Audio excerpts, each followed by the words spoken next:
Суд Душанбе оставил в силе приговор журналисту Абдуллоху Горбати. Власти Таджикистана озвучили причины депортации афганских беженцев. Представитель власти оценил, на сколько лет хватит запасов нефти и газа в Узбекистане. Укрэнерго объявила чрезвычайную ситуацию по стране.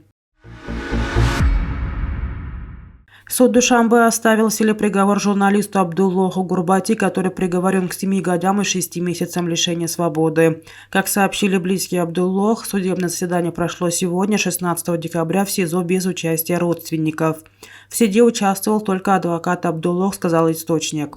Родственники Горбати и адвокат намерены подать надзорную жалобу на вынесенные по делу судебные решения. По словам адвоката Абдурахмана Шарипова, судебная коллега по уголовным делам суда города Душанбе в ходе заседания отклонила жалобу Горбати и оставила приговор суда столичного района Шох-Мансур без изменений. Защита своей кассационной жалобы попросила отменить приговор журналисту и вынести новый оправдательный. Беженцы из Афганистана были депортированы из Таджикистана за нарушение местных законов, говорится в отчете правительства Таджикистана Комитету ООН по правам человека. Ранее афганские беженцы, проживающие в Таджикистане, жаловались на принудительное возвращение на родину.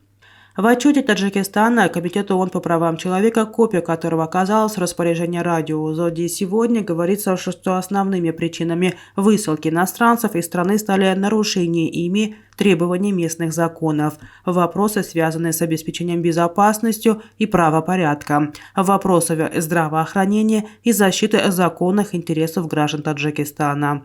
Правительственный отчет был представлен Комитету по правам человека ООН в ноябре этого года.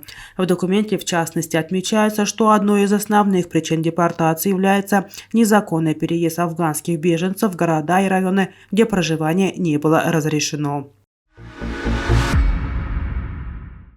Представитель Государственного комитета по геологии и минеральным ресурсам оценил запасы нефти и газа в Узбекистане. Как сообщил представитель Государственного комитета по геологии и минеральным ресурсам Эркин Назаров, в Узбекистане насчитывается около 300 месторождений нефти и газа.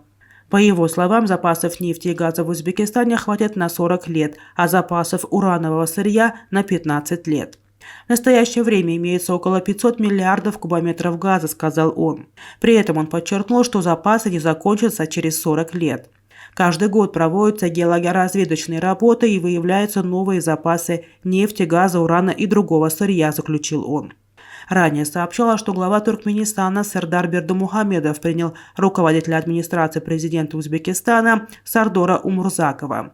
Согласно данным источника kun.uz, в ходе поездки была достигнута договоренность и подписан контракт на поставку Узбекистану дополнительно 20 миллионов кубометров газа в сутки. Оператор электроэнергетической системы Украины зафиксировал более 50% падения потребления на сетях по всей стране из-за поврежденной инфраструктуры. В связи с этим Укрэнерго объявила чрезвычайную ситуацию. Утром 16 декабря официальные лица Украины сообщили о массированных ударах по многим городам страны. В связи с повреждениями электроэнергетической инфраструктуры Украины произошла потеря более 50% потребления объединенной энергетической системы Украины, что означает наступление режима системной аварии, следует из сообщения на сайте компании. Режим чрезвычайной ситуации начал действовать с 9 часов по местному времени 16 декабря. Ранее сегодня, 16 декабря, по всей территории Украины была объявлена воздушная тревога. Сообщалось о взрывах в Киеве, Харькове, Николаевской, Днепропетровской и Тернопольских областях. Из-за ударов многие города остались без тепла и электроснабжения. Украинские железные дороги перешли на резервные тепловозы в 4 областях. В результате попадания ракеты в жилой дом произошло обрушение подъезда. 2 человека погибло, 5 пострадало.